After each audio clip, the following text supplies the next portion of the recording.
So here you see drug-induced sleep endoscopy of a 32-year-old male with only 23.5 kilogram per meter square of BMI and only 9.9 of AHI.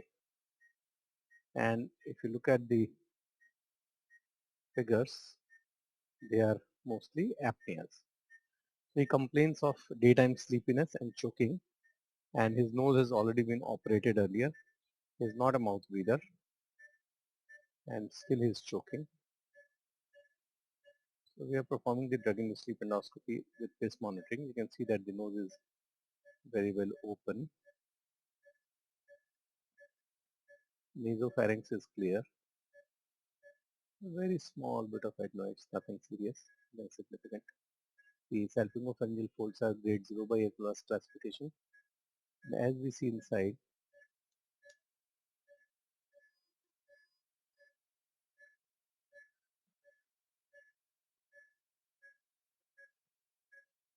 right now there is no snoring.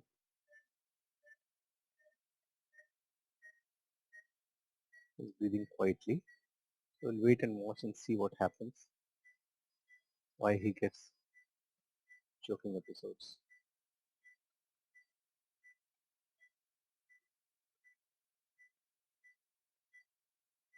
This is already below 80.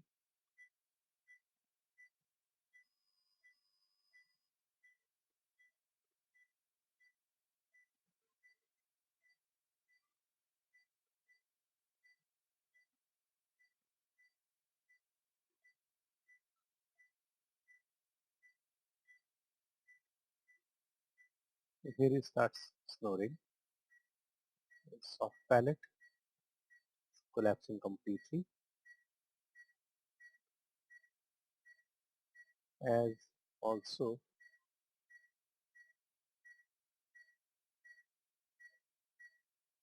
his epiglottis. You can see the collapse of the epiglottis.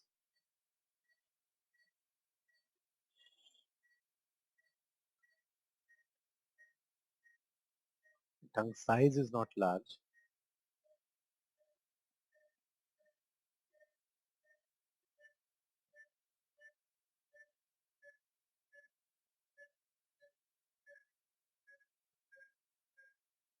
And you see the epiglottis to fall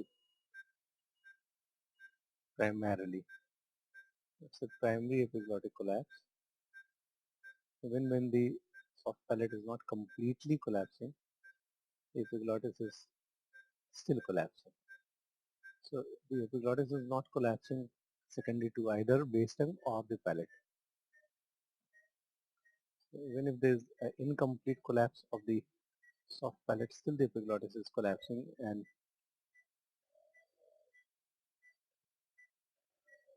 that's the cause of his snoring.